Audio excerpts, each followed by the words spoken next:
তোমাদের প্রিয় channel friendly learning এ যাকে দেখতে পাচ্ছ তার কোনো ইন্ট্রোডাকশনের প্রয়োজন হয় না। তোমরা তাকে দেখেছো, সোমস ক্লাসরুমকে, সোমনাথ স্যারকে তোমরা আজকে সবাই দেখতে পাচ্ছ যে তোমাদের প্রিয় চ্যানেল ফ্রেন্ডলি লার্নিং এ। আজকে সোমনাথ স্যারের সঙ্গে আমরা পড়াশুনো নিয়ে আলোচনা করব। অনেক কিছু তোমরা জানতে পারবে, অনলাইন পড়াশোনার গুরুত্ব কতখানি এবং আমাদের পশ্চিমবঙ্গে যে অনলাইন পড়াশোনার গুরুত্ব কতখানি বাড়ছে বা কমছে ইত্যাদি অনেক কিছু তোমরা জানবে। প্রথমেই স্যারকে ওয়েলকাম জানাই। সোমনাথ, নমস্কার। তোমাকে তুমি আমার থেকে অনেক ছোট, তাই তোমাকে আমি একটু তুমি করেই বলি। সোমনাথ, অবশ্যই অবশ্যই। তোমাকে ওয়েলকাম। আর প্রথমেই তোমাকে আমি বেশ কিছু প্রশ্ন করব। আহ যে প্রথম প্রশ্ন, সোমনাথ, হুম তোমার হুম জন্য। আচ্ছা সোমনাথ, তোমার এই ইউটিউবে আসার পেছনে ইন্সপিরেশনটা কি? আচ্ছা কাকে অ্যাকচুয়ালি দেখে ইউটিউব। মনে হয়েছিল ইউটিউবে আসবো? আচ্ছা এইটার আমাকে অনেকে জিজ্ঞাসা করে, কিন্তু সত্যি কথা বলতে যে ইউটিউবে আসার পিছনে সত্যি কথা বলতে আমি কাউকে দেখে কখনো আসিনি। কারণ আমি স্টার্টিংটা অনেক আগে করেছিলাম, মোটামুটি বলতে পারেন 2015 সালে আমি চ্যানেল খুলেছিলাম, ভিডিও একটা দুটো পোস্ট করেছিলাম। তারপরে পোস্ট করবার পর কিছুদিন পর আমার মনে হলো যে এই চ্যানেলে আমি পড়াশোনা তখন সবে মানে পড়ানো শুরু করি 15 সাল নাগাদ, মানে মোটামুটি আজ থেকে 10 বছর আগে। ঠিক আছে। তো তখন আমি ভাবলাম যে আমি তো যেটা বাইরে অফলাইনে স্টুডেন্টদেরকে যেটা পড়াই, সেটা যদি আমার যে নিজের যে স্কিলটা পড়ানোর যে পড়ানোটা সেটা যদি আমি আজকে অনলাইনে আনতে পারি, তাহলে আমি অফলাইনে স্টুডেন্টদেরকে যতটা উপকার করতে পারছি বা যতটা সাহায্য করতে পারছি বা তাদের পাশে যতটা দাঁড়াতে পারছি, আজকে যদি আমি অনলাইনে আনি তাহলে স্টুডেন্টদেরকে আমি যেটা একটা লার্জ স্কেলে আমি স্টুডেন্টদেরকে একটা সাহায্য করতে পারবো। আজকে যদি আমি অফলাইনে পড়াতাম আমি 10-15 জন, 20 জন, 50 জন, 100 জনের মধ্যে সীমাবদ্ধ থাকতাম। আজকে আমরা অনলাইনে এসেছি বলে এত লাখ লক্ষ এত লক্ষ মানুষ আমাদেরকে দেখছে, এত মানুষের মধ্যে আমরা ছড়াতে পেরেছি। সুতরাং কাউকে দেখে আসা ঠিক নয় অ্যাকচুয়ালি। একটা মানে হঠাৎ করে মনে হলো যে ইউটিউবে করলে কেমন হয় যদি সবার মধ্যে আমরা মানে ছড়াতে পারি, কেমন হয়। তো মাঝখানে পড়ানো বন্ধই ছিল, 15 সালে শুরু করি, 2-1 বছর করালাম, তারপর 2-3 বছর অফ, আবার 2019 সাল নাগাদ থেকে আবার মোটামুটি স্টার্টিং করে আজকে মোটামুটি এই জায়গায়। বাহ, খুব ভালো, তোমার জার্নিটা শুনলাম। তো হুম। সোমনাথের তোমার সাবজেক্ট তো সায়েন্স পড়াও, মানে মূলত তোমার অবশ্যই। ফিজিক্স কেমিস্ট্রি, তুমি কোন সাবজেক্টটা পড়াও? সায়েন্সের ম্যাথ? অ্যাকচুয়ালি আমি দুটো সাবজেক্ট পড়াই, একটা হচ্ছে আচ্ছা। ফিজিক্স আর একটা হচ্ছে ম্যাথামেটিক্স, দুটো সাবজেক্ট পড়াই। বাহ। ঠিক আছে। বাহ। ক্লাস 10-এর ফিজিক্যাল সায়েন্সটা পুরোটাই পড়াতে হয়, তখন তো ফিজিক্স আর কেমিস্ট্রি বলে অতটা ডিভিশন থাকে না। তো আচ্ছা। ফিজিক্সটা পুরো ফিজিক্যাল সায়েন্সটা পুরোটাই পড়াই আর ম্যাথামেটিক্সটা পড়াই। 11 থেকে তখন ফিজিক্স আর কেমিস্ট্রিটা ডিভাইড হয়ে যায়, কেমিস্ট্রিটা অন্য স্যার আছেন আমাদের পড়ান তারা, আর আমি হুম মেনলি হুম। ফিজিক্স পড়াই আর তার সাথে সাথে অঙ্ক করাই।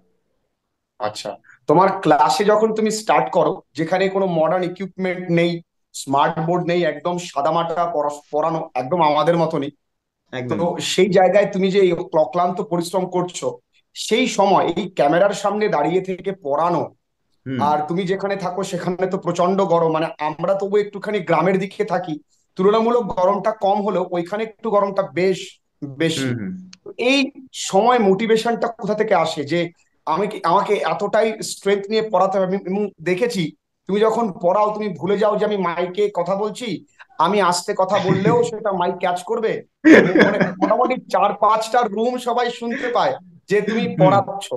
হুম এই যে স্ট্রেংথ, এই যে এনার্জি, এই যে হুম। অসাধারণ একটা এনার্জি তোমার মধ্যে রয়েছে, সেটা কোথা থেকে পাও ভাই? হ্যাঁ অ্যাকচুয়ালি ব্যাপারটা হয়েছে যে আমি আমার একটু জার্নি স্টার্টিংটা বলি।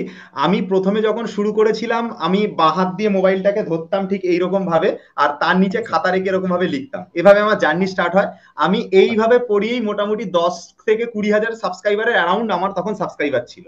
দেন হঠাৎ করে একটা ফ্যামিলির কিছু প্রবলেমের কারণে মানে আমি আমার পিতাকে হারাই। তারপরে আমার মায়ের মানে একটা প্রচুর অবদান রয়েছে আমার পেছনে, যে আমি বলি মা আমি ইউটিউবে একটা সাকসেসফুল জায়গাতে চলে এসেছি, তো আমাকে একটা কিছু করা উচিত। মানে আমি জানি যে আমি যদি ইউটিউবে থাকি আমি আরো সাকসেসফুল হতে পারবো, আমি স্টুডেন্টদের পাশেও দাঁড়াতে পারবো, আমি আরো অনেক কিছু করতে পারবো। তো মা তখন আমার জন্য সত্যি কথা একদম অনেস্টলি আজকে ভিডিও কলিং এ এখানে বলছি, হয়তো স্টুডেন্টরা পরে পৌঁছাবে, আমার মা আমার জন্য সোনার গয়না পর্যন্ত বিক্রি করে দেয় এবং আমাকে একটা মোবাইল গিফট করে। সেই মোবাইলটাকে আমি মানে অ্যাকচুয়ালি স্ট্যান্ডের সামনে রেখে একটা বোর্ড কিনি, ছোট মতন বোর্ড ছিল আমার আগে, একটা স্ট্যান্ড ছিল, ওই স্ট্যান্ডের গায়ে মোবাইলটাকে এরকম ভাবে সেট করে আর পেছনে বোর্ড রেখে ফার্স্ট টাইম আমার ভিডিওর জার্নি শুরু হয়। তো আমি তখন থেকে একটা জোশ আমার মধ্যে থেকে কাজ করতো যে আমার জন্য বাড়ির লোক যদি এতটা স্যাক্রিফাইস করতে পারে, আমি কেন করতে পারি না? আমার মধ্যে সেই মানে সেই এনার্জিটা কেন আসবে না? আমি স্টুডেন্টদের মধ্যে আমার যে ঊর্জাটা, আমি কেন স্টুডেন্টদের মধ্যে কেন ছড়িয়ে দিতে পারবো না? আমার এই এনার্জিটা, এই জোশটা সেইখান থেকেই তৈরি হয় যে আমি যদি কিছু করি, তো আমি এখান থেকে কিছু করে দেখিয়ে দিয়ে যাব, আমি কিছু করে দিয়ে যাব। ঠিক আছে? তো সেই সময় থেকে আমার মধ্যে এই এনার্জিটা একটা চলে আসে যে না, আমাকে একটা কিছু করতে হবে, একটা একটা ডিফারেন্ট কিছু ইউটিউবে এসে করতে হবে। আমি খুব সংক্ষেপে বললাম জিনিসটা, অ্যাকচুয়ালি অনেক সিচুয়েশন, খারাপ সিচুয়েশনের মধ্যে দিয়ে গেছি। তো তো সেইটার মধ্যে থেকে বুঝতে পেরেছি যে একটা সময় এরকমও গেছে যে ঠিকঠাক করে খাবার জুটতো না, তবু চেষ্টা করে গেছি যে না, স্টুডেন্টদের পাশে দাঁড়াতে হবে, প্লাস আমার নিজেরও একটা কিছু করতে হবে। তো অবশ্যই সেটা থেকে একটা এনার্জি এসছে যে না, এখান থেকে একটা কিছু করতে হবে, যে আমাকে একটা জায়গা একটা, আর আমার মধ্যে থাকা যে ঊর্জাটা বা আমার মধ্যে থাকা যে এনার্জিটা, সেটা আমি স্টুডেন্টদের মধ্যে একটা দিতে চাই, এটাই, আর কিছু না। যে স্টুডেন্টদের মধ্যে সেই একটা কনফিডেন্স আসুক আলাদাভাবে, সেটাই তাদের মধ্যে তৈরি করা। তোমার এই কথা শুনে সত্যি ভালো লাগলো। তোমার মায়ের প্রতি, কাকিমার প্রতি আমার সশ্রদ্ধ প্রণাম। এবং তিনি ভালো থাকুক, ঈশ্বরের কাছে প্রার্থনা করি তোমরা ভালো থাকো। আর এবার একটুখানি অন্যরকম প্রশ্নে আসি। তুমি অনলাইন অবশ্যই। পড়াও, তুমি হ্যাঁ, অনলাইন হ্যাঁ। পড়াও, তুমি খুব সুন্দর পড়াও, পরিশ্রম করো। এই অনলাইন পড়ানোর পেছনে, মানে তুমি যে অনলাইন পড়াচ্ছ, যে চ্যালেঞ্জেস গুলো আসে, ছেলে মেয়েরা অনেক সময় বুঝতে চায় না যে আমরা শিক্ষক, আমরা যখন পড়াই তার বিনিময়ে আমরা যেটা নিই, হুম। সেটা নেওয়াটা কি আসলে আমাদের কাছে অপরাধ? মানে আমরা ইউটিউবে দিচ্ছি, আমরা অনলাইন হুম। পড়াবো, পয়সা নেবো কেন? ওদের কাছে এমনটা মনে হয়। হুম। যদিও এই সংখ্যাটা কম যারা বোঝে, তারা এই হুম। কথা নিয়ে বা প্রশ্ন আলোচনা করে না। হুম। সেক্ষেত্রে তুমি খুব মিনিমাম চার্জেস নিয়ে পড়াও, বা আমিও মিনিমাম চার্জেস নিয়ে পড়াই। অবশ্যই, অবশ্যই। তো হুম। এই জায়গাটা, যে যে চ্যালেঞ্জেস গুলো আসে, বা অনেক সময় আমাদেরকে অ্যাক্টিভলি প্যাসিভলি শুনতে হয় যে আমরা অনলাইনে পড়াই, হুম। হুম। আসলে কি অনলাইন পড়ি অপরাধ করি, না ছেলে হুম। মেয়েদেরকে সত্যিকারের পাশে দাঁড়াতে পারি? আচ্ছা, এই প্রশ্নটার মানে পক্ষে আমি বলবো যে একটা কথা, যে এই কোয়েশ্চেনটা আমাকেও অনেকে করে যে স্যার, আমরা, আপনি যে অনলাইনে পড়াচ্ছেন, আপনি বিজনেস করছেন, এই করছেন, ওই করছেন, এরকম হ্যাঁ, অনেক হ্যাঁ, কথা আমাদেরকেও শুনতে হয়। আপনি হয়তো হ্যাঁ, আশা করি পড়ে মানে শুনেছেন হ্যাঁ, কখনো না একদম কখনো। একদম। হ্যাঁ, কিন্তু অ্যাকচুয়ালি সত্যি কথা বলতে গেলে কি, বিজনেস সেটাকে তখন বলা হয় যখন, মানে আমি কোনো কাউকে বলছি না ইন্ডিকেট করে, এক একটা কোম্পানি প্রচুর কোটি কোটি টাকার মালিক হচ্ছে, প্রচুর অনেক অর্থ উপার্জন করছে, সেই দিক থেকে দেখতে গেলে সত্যি কথা বলতে আমরা অনলাইনে পড়িয়ে তেমন কিছুই উপার্জন করি না। আমি আমার নিজের কোর্স দিয়ে বলি, আমরা একটা গোটা বছরের মিনিমাম 1000 টাকা থেকে 1500 টাকা ফিজ রাখি, সেখানে পার মান্থ দেখতে গেলে 120 থেকে 125 টাকা একটা স্টুডেন্টকে মান্থলি দিতে হয়। এবার হুম। এই একই সাবজেক্ট যদি সে কোনো অফলাইন টিউশনে গিয়ে পড়তো, তার কিন্তু, মানে আমাদের সায়েন্সের ক্ষেত্রে আমি দেখেছি, আমরা অফলাইনে পড়াই, তো এখানে 700 থেকে 800 টাকা বা 500-600 টাকা এরকম চার্জেস আসে। সেখানে সেই জিনিসটাকে আমরা অনলাইনে এনে আমরা লার্জ স্কেলে সবার মধ্যে ছড়াতে পারছি স্পেশালি, এবং আমরা যে টাকাটা মানে নিচ্ছি সেটা খুবই মিনিমাম চার্জেস, যে হুম। চার্জটা মানে সত্যি কথা বলতে গেলে মানে না নিলে নয়, এবং সেটার পেছনে যে শুধুমাত্র স্টুডেন্টরা হয়তো ভাবতে পারে কেন নিচ্ছে। এবার আমরা যদি না নিই, এর পেছনে আমাদের অনেক রকম মানে প্রবলেম হবে। প্রথমত, আমরা ঠিকঠাক ভাবে ইনফ্রাস্ট্রাকচার ডেভেলপ করতে পারবো না। 2 নাম্বার হচ্ছে, আমরা টিচাররা, আমরা তো শুধুমাত্র আমি একা সায়েন্স মানে ফিজিক্স পড়াই না, আরো আমাদের টিচার আছে, তাদেরকে দিয়ে আমরা পড়াতে পারবো না, কারণ তারাও নিশ্চয়ই কিছু এখান থেকে পড়াচ্ছে, মানে তারাও কিছুটা বেনিফিটেড হবে, সেই জন্যই তারাও আমাদের কাছে এসছে।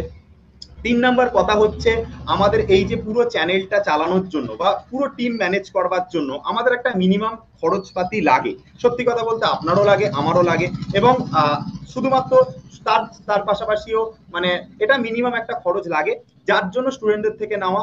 হ্যাঁ, এখানে যদি আমরা এরকম করতাম যে অনেক টাকা নিতাম, প্রচুর টাকা নিয়ে, যেটা অফলাইনে আমরা দেখেছি, যেই নিট বা যারা এই ধরনের ইঞ্জিনিয়ারিং মেডিকেলের জন্য পড়তে যায় স্টুডেন্টরা, লাখ, 1.5 লাখ, 2 লাখ, 5 লাখ, 4 লাখ টাকা দিয়ে লোকে অফলাইন টিউশন মানে করছে। ঠিক আছে? সেখানে হুম। হুম। হুম। আমাদের চার্জেসটা বলতে গেলে 1%ও না, ওই দিক থেকে দেখতে গেলে। একদম। জাস্ট হুম। স্টুডেন্টদের, আর একটা ব্যাপার কি, যে আপনি যখন কাউকে টাকা দিয়ে পড়াবেন, তখন আপনার ভেতর থেকে একটা আলাদা রেসপন্সিবিলিটি বেড়ে যায়। রেসপন্সিবিলিটি ক্রিয়েট হয়। হ্যাঁ, এবং স্টুডেন্টের মধ্যেও একটা আলাদা রেসপন্সিবিলিটি আসে, যে আমি স্যারের কাছ থেকে নিয়েছি, এটা নেব। কেউ একটা ফ্রিতে পাওয়া কোনো জিনিসকে অতটা গুরুত্ব কখনোই দেয় না, যতটা একদমই। স্টুডেন্টরা গুরুত্ব দেয় যখন একটা কোনো জায়গাতে ইনভেস্ট করে সেখান থেকে কোনো কিছু পায়। তো আমি মনে করি যে যদিও কোনো টিচার টিচার করে, এটা এখন সবাই অলমোস্ট ইউটিউবে সবাই করছে, ঠিক আছে। তো হুম এটাতে খুব বেশি মানে হ্যাঁ দেখতে হবে যে আমরা স্টুডেন্টদের জায়গাটা দেখছি কিনা, যে হুম কোনো টিচার কোর্সের ফিস খুব হাই করে দিল, স্টুডেন্টরা নিতে পারছে না, সেটা যেন না হয়। একটা মিনিমাম হুম। চার্জেস এর মধ্যে রেখে যদি করে, স্টুডেন্টদেরও হেল্প হলো, নিজেরাও মানে একটা ইনফ্রাস্ট্রাকচার ডেভেলপমেন্ট বা সবকিছুর জন্য হেল্প হলো, নিজেদের একটা রেসপন্সিবিলিটি থাকলো, তাহলে ঠিক আছে সবকিছু, এটা আমি মনে করি। একদমই, মানে মানে টিচার মানে যদি ধরে নাও যে ওরা যেভাবে বলে যে আমরা বিজনেস করি, হ্যাঁ আচ্ছা তার তার মানে একজন চাষি তিনি যখন তার ফসল ফলায় তিনি বিজনেস করেন। হ্যাঁ একদমই তাই। তাহলে তিনি একদমই তাই, অপরাধ করছেন, কিন্তু একদমই অপরাধ তাই। করছেন। হুম। এবং সকালবেলায় ঘুম থেকে উঠে আমরা যে ব্রাশ করছি সেটাও তো একটা বিজনেস। অবশ্যই অবশ্যই। ওটাও একটা বিজনেসের মাধ্যমে আমরা তার ফ্রুটটা পাচ্ছি। হুম বিজনেসটাকে এত আমরা যখনই পড়াচ্ছি, আমরা অ্যাজ আ টিচার আমাদের কাজ পড়ানো, হুম এবং সেই পড়ানোর দক্ষিণা বা গুরুদক্ষিণা হিসেবে আমরা যেটা নিই সেটা হুম। সত্যি দক্ষিণার মতন সামান্য একদমই তাই। এইখানে। তো খুব আর ভালো লাগলো তোমার আর এর এর এর প্রতি তোমার দৃষ্টিভঙ্গি একদম ক্লিয়ার, এবং আমি জানি যে তুমি এইগুলো ভ্রুক্ষেপ করো না কে কি বলছে। হুম হুম তুমি হুম। তোমার কাজ নিয়ে খুব আর সিরিয়াস। আর সত্যি কথা বলতে, যারা বলে যে বিজনেস করছি, অ্যাকচুয়ালি তারাও তো তাদের ফ্যামিলির কেউ না কেউ তো বিজনেস করছে, বা তাদের ফ্যামিলিও তো সেটাই, আর্নিং মেম্বার আছে, তাদেরকেও তো বিজনেস করতে হচ্ছে, নাহলে তাদের চলছে কি করে? তাদেরকেও বিজনেস সেটাই, করছে। এটা বুঝতে হবে যে প্রত্যেকেরই চলবার জন্য একটা মিনিমাম জায়গা প্রয়োজন, একটা মিনিমাম হুম, অর্থ সামান্য প্রয়োজন। আমরা যদি আজকে বিশাল কোনো কোম্পানি তৈরি করে ফেলতাম, বিশাল কোটি কোটি টাকার মালিক হয়ে ঘুরতাম, তখন সেটার ক্ষেত্রে একটা বলা যেত, কিন্তু এটা মিনিমাম একটা করতে লাগে, না হলে আমাদেরও একটা চলার অসুবিধা থাকে, এবং স্টুডেন্টদের প্রতি একটা আলাদা রেসপন্সিবিলিটি আসে। তো সেটাই, আর কিছুই নয় এখানে। আচ্ছা, খুব ভালো। সোমনাথ, নেক্সট প্ল্যান কি আছে তোমার? নেক্সট প্ল্যান বলতে, সত্যি কথা বলতে কিরকম বিষয়ের প্ল্যানটা জিজ্ঞাসা করছেন সেটা একটু বললে ভালো হয়। প্ল্যান হচ্ছে মানে স্টুডেন্টদেরকে নিয়ে তোমার আর ইমপ্রুভমেন্টের জন্য আচ্ছা আগামী দিনে আচ্ছা কি কি প্ল্যান আছে? আচ্ছা। তো নেক্সট প্ল্যান বলতে, সত্যি কথা বলতে আমরা ভেবেছি যে আগামী দিনে আমরা স্টুডেন্টদের জন্য, এখনো পর্যন্ত আমাদের যে কাজটা হয়েছে মানে ইউটিউবে মেনলি বোর্ড ওরিয়েন্টেড আমরা পড়াশোনা করিয়েছি ছাত্রছাত্রীদেরকে। হ্যাঁ, আমরা বোর্ডের পড়ানোর সাথে সাথে যাতে নিট যেই মানে জয়েন্ট বা যারা ইঞ্জিনিয়ারিং বা মেডিকেলে যাবে তাদের কোয়েশ্চেনও আমরা বোর্ডের ক্লাসেই সলিউশন করিয়েছি, ঠিক আছে। তো হুম। আমরা এবার মানে চাইছি যে, অনেক স্টুডেন্টরা আমাদের কাছে ডিমান্ড করে যে স্যার আপনি একটুখানি হচ্ছে নিট যেই বা এই সমস্ত বিষয়ের ওপর পড়ান, আমাদেরকে ইউটিউবে পড়ান, বা আপনাদের অ্যাপে কোর্স লঞ্চ করুন, আমরা ওখান থেকে পারচেস করে পড়বো। তো সেই দিক থেকে আমরা এখন নিট যেই দিকটাতে আস্তে আস্তে আরো বেশি ফোকাস করতে চাইছি, যাতে অনেক স্টুডেন্ট থাকে যারা ঠিকঠাক ভাবে মেডিকেল বা ইঞ্জিনিয়ারিং এর জন্য প্রপার গাইডেন্স পায় না, আমরা তাদেরকে প্রপার গাইডেন্স দিতে চাইছি। সেই জন্য আমরা অনেক টিচারদের সঙ্গে কথা বলে আরো একটা বড় টিম তৈরি করবার চেষ্টা করছি, যাতে আমরা এই জিনিসটা স্টুডেন্টদের পাশে, যারা বিশেষ করে মেডিকেল ইঞ্জিনিয়ারিং এর স্টুডেন্ট আছে তাদের পাশে যাতে দাঁড়াতে পারি। কারণ এতদিন পর্যন্ত বোর্ডস এর জন্য আমরা ক্লাস দিয়েছি, বাট মেডিকেল ইঞ্জিনিয়ারিং এর জন্য আমরা সেরকম ভাবে সেপারেট কিছু করিনি। হ্যাঁ, বোর্ডস এর ক্লাসের মধ্যেই আমরা করে দিতাম, কিন্তু এখন থেকে আমরা চাইছি সেপারেট ভাবে একটা কিছু করব, এটাই। অজয়, অজয়, হ্যাঁ স্যার বলেন। একটু পজ করা যাবে? পজ, হ্যাঁ হ্যাঁ। কারেন্ট চলে যাবে। হুম তো যাই হোক, আমাদের কিন্তু আলোচনা বেশ জমে উঠেছে। তো সোমনাথ যেরকম একদম টান টান উত্তেজনা নিয়ে তার ক্লাসেস করায়, তার সমস্ত কিছু অ্যারেঞ্জ করে, সত্যি ভাল লাগছে। তোমাদের কেমন লাগছে অবশ্যই কমেন্ট সেকশনে জানিও। এবং তোমরা কিন্তু অবশ্যই সোমস ক্লাসরুম ভিজিট করবে, সেখানে স্যারের যে অনবদ্য ক্লাসেস গুলো দেখবে। যারা বিশেষ করে সায়েন্সে ভয় পাও, এটা আমার চ্যালেঞ্জ যে তোমাদের সায়েন্সের সাবজেক্টে আর ভয় কিন্তু থাকবে না। তো যাই হোক, সোমনাথ, একদম শেষ মুহূর্তে আমরা এসছি। প্রশ্ন তোমার কাছে যে এই যে ফিজিক্সে মাধ্যমিক লেভেলেই ছেলে মেয়েদের যে ভয় থাকে যে ফিজিক্সের নাম্বার কম আসে, বা মাধ্যমিক পরবর্তীতে ফিজিক্সেই ছেলে মেয়েদের অধিকাংশ সাবজেক্টটা ফোর্থ সাবজেক্ট হয়ে যায়, তো এই ভয়ের পেছনে কারণটা কি? এবং অনেককে আমি বলতে শুনেছি যে ফিজিক্স তো কঠিন, তো ফিজিক্সের নাম্বার এমনিতেই কম উঠবে। তার মানে স্যাররাই তো নেগেটিভ বলছে যে ফিজিক্স কঠিন, তাহলে হুম। সেখানে ছেলেমেয়েরা পজিটিভ অ্যাটিটিউড নিয়ে নামবে কিভাবে? তো এই বিষয়ে তোমার কি মতামত? আচ্ছা, এ বিষয়ে আমি একটাই কথা বলবো যে সবার আগে আমাদেরকে এই জিনিসটা বুঝতে হবে, আমরা যে বিষয়টাতে ভয় পাবো সেটাতেই আমাদের ভয়ের মেন কারণ হয়ে দাঁড়াবে, বা আমরা সেটাতেই সব থেকে বেশি অসফলতা অর্জন করব। মানে হুম। আমাদেরকে সবার আগে মনে রাখতে হবে যে আমাদেরকে ভয়টা মন থেকে দূর করতে হবে, যে আমি আগে কখনোই দেখতে যাব না যে এই সাবজেক্টটা কঠিন, বা এটা আমার দ্বারা হবে না, বা এটা পারবো না, এটা হবে না। এই যে আগে থেকে একটা নেগেটিভ ইম্প্যাক্ট তৈরি হয়ে যাওয়া, যে না আমি বোধহয় এটা পারবো না, এটা বোধহয় কঠিন, এটা বোধহয় অনেক চ্যালেঞ্জিং বিষয়, এই জিনিসটা প্রথম থেকে সবার আগে মাথা থেকে এটা ক্লিয়ার করতে হবে যে না, এটা আমি অন্য 10টা সাবজেক্ট যেরকম পড়ি, ফিজিক্স আমার কাছে সেরকমই একটা সাবজেক্ট, ম্যাথামেটিক্স আমার কাছে এরকমই একটা সাবজেক্ট, বা আদার সাবজেক্ট গুলো আমার কাছে একটা সাবজেক্ট, এটা সাবজেক্ট। হ্যাঁ, হয়তো এটাতে একটু বেশি লেবারাস আমাকে ওয়ার্ক করতে হবে, একটু টাইম দিতে হবে, একটু আমাকে খাটতে হবে। হ্যাঁ, অন্য সাবজেক্ট গুলোর তুলনায় একটু পরিশ্রম বেশি করতে হবে এটাতে, কারণ এখানে অনেক কিছু এক্সট্রা ব্যাপার আছে। এক্সট্রা ব্যাপারটা কি? অন্য সাবজেক্ট যেমন আমি একটা থিওরিটিক্যাল পার্ট থাকে, সেই থিওরিটিক্যাল পার্টটুকু পড়লে আমাকে হয়ে যায়, কিন্তু ফিজিক্সের ক্ষেত্রে কিন্তু সেটুকু হয় না। কারণ ফিজিক্সের ক্ষেত্রে থিওরিটিক্যাল পার্টের পাশাপাশি শুধু মানে যে একটা টপিকের উপর থিওরি বুঝলাম সেটা কিন্তু নয়, তার উপর আমাকে নিউমেরিক্যাল সলভ করতে হচ্ছে, তার উপর আমাকে প্র্যাকটিক্যাল একটা নলেজ গেইন করতে হচ্ছে। তার মানে একটা ফিজিক্সের আমাকে একটা সাবজেক্ট পড়তে হলে আমাকে থিওরিটিক্যাল নলেজ প্রয়োজন, ম্যাথামেটিক্যাল নলেজ প্রয়োজন, প্লাস তার সঙ্গে প্র্যাকটিক্যাল একটা নলেজ প্রয়োজন। প্র্যাকটিক্যাল স্কুলে শেখায়, বেশিরভাগ ছেলেমেয়েরা বুঝতে পারে না প্র্যাকটিক্যাল স্কুলে গিয়ে। আমি প্রচুর স্টুডেন্টদের, আমি অফলাইনে অনলাইনে দুটো জায়গায় পড়াই, সবাই বলে ঠিক আছে প্র্যাকটিক্যালটা একটু ভালো করে শেখা উচিত। অ্যাটলিস্ট যদি স্কুলেও না শেখায়, ইউটিউবে প্রচুর চ্যানেল আছে যেখান থেকে প্রতিটা টপিকের ওপর প্র্যাকটিক্যাল মানে টপিক মানে করানো আছে, এটুকু আমি দেখেছি। তো প্র্যাকটিক্যাল আগে শেখা উচিত, এবং তার সঙ্গে সঙ্গে ম্যাথামেটিক্যাল স্কিল ভালো থাকা উচিত, এবং তার সঙ্গে সঙ্গে থিওরিটিক্যাল নলেজ ভালো থাকা উচিত। এবার এটা কিভাবে ডেভেলপ হয় একটুখানি সংক্ষেপে বলবো আমি।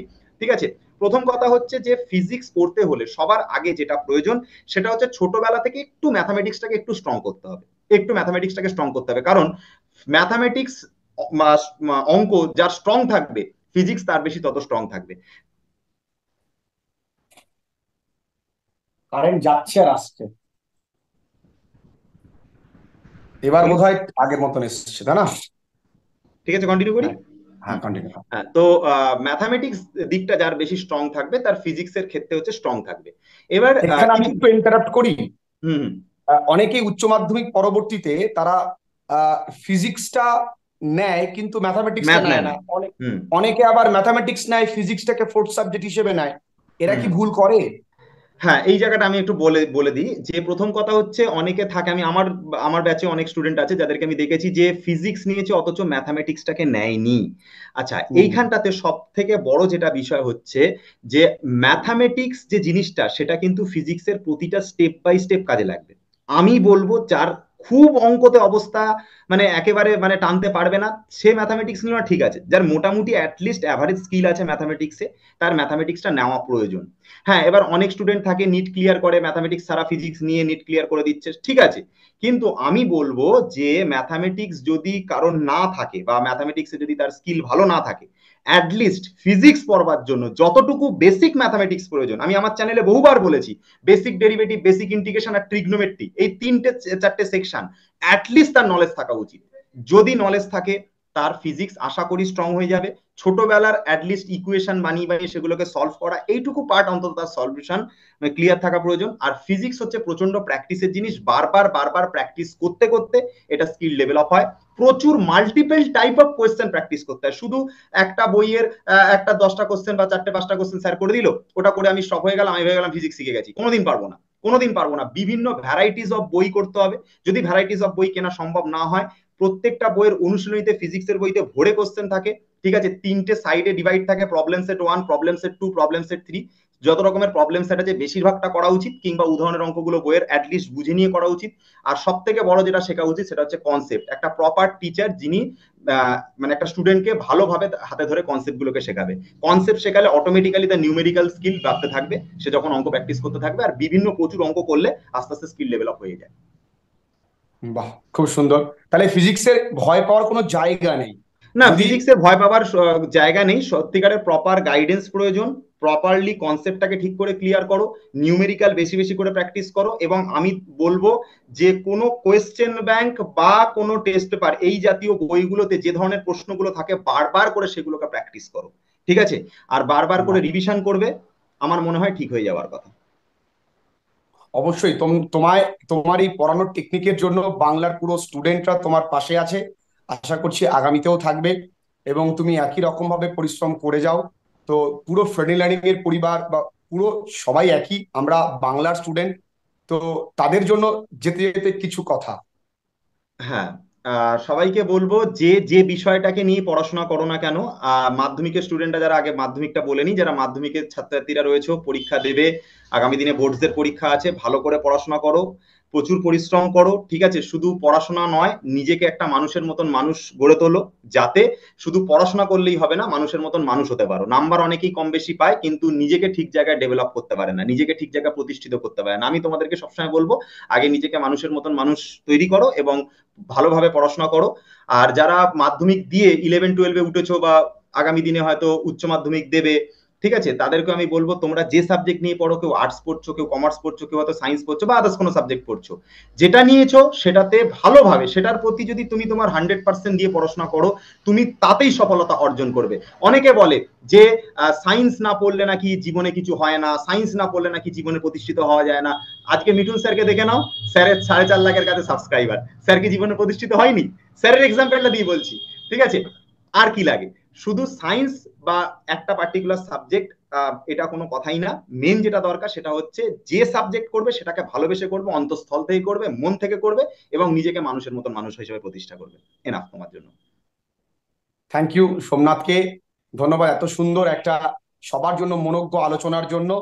এবং আশা করছি আমরা আগামী দিনে এই ভিডিও কল নয়, আমরা লাইভ দুজনে এক জায়গায় এসে আমরা আলোচনা করব, স্টুডেন্টদের ভালোর জন্য কাজ করব। তো তোমরা সবাই ভিডিওটা অবশ্যই কেমন লাগলো জানিও। আর সোমনাথ স্যারের যে চ্যানেল সোমস ক্লাসরুম তোমরা ভিজিট করবে এবং স্যারকে সাপোর্ট করবে। স্যারের স্ট্রাগল তোমরা দেখলে, এবং স্যার আজকে স্যার যে জায়গায় পৌঁছেছে তোমাদের অবদান সেখানে কিন্তু সত্যি অনস্বীকার্য। একই রকম ভাবে তোমরা স্যারের সমস্ত চড়াই উৎরাইতে তোমরা স্যারের পাশে থেকো। সবাই ভালো থেকো।